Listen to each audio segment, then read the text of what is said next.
All right, shifting our focus now. For centuries, ships have followed the same maritime route between Asia and Europe. Now, China wants to open a completely different route across the top of the world. As Arctic ice retreats, Beijing is turning a once impenetrable frozen frontier into a potential new trade corridor. And the prize is enormous.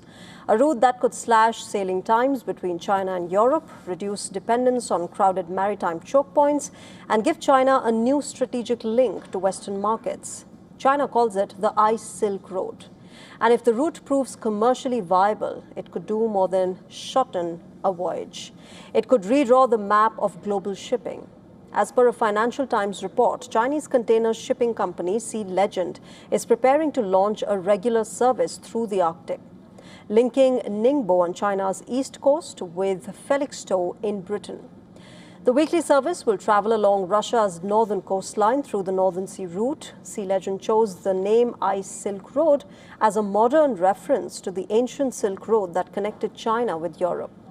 The route could cut the usual 40-day sailing time between the two ports by roughly half. Interest in the North Sea route is growing. The route recorded 23 transits last summer, up from 15 in 2024. Climate change is helping open up this passage. Research from the University of Southampton found that peak winter Arctic sea ice fell 5.8% between 2024 and 25, which is the largest decline on record. And the strategic attraction is clear. Ships can potentially avoid major choke points such as the Strait of Hormuz and Bab al-Mandeb Strait, where security threats have repeatedly disrupted shipping since February.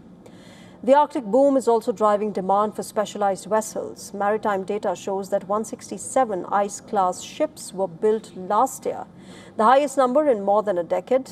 At least another 164 are due to be built this year. The United States is also aiming to increase its presence in the Arctic, directly challenging Moscow and Beijing.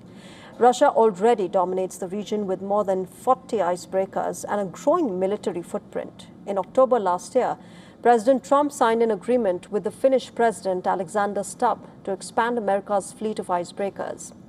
Icebreakers are specialized vessels designed to cut through ice-covered waters, ensuring safe navigation for other ships. Under the deal, the U.S. Coast Guard will acquire up to 11 cutting-edge icebreakers to strengthen national security in the Arctic.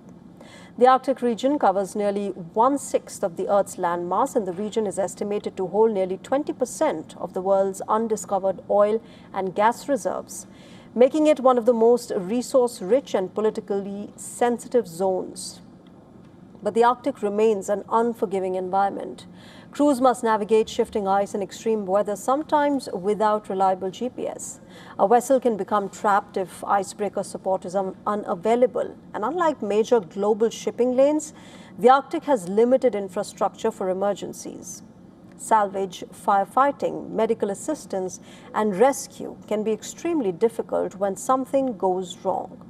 Now, for China, the Ice Silk Road offers speed and strategic reach. For global shipping, it represents something far bigger, the possibility of a new trade highway emerging from a rapidly changing Arctic.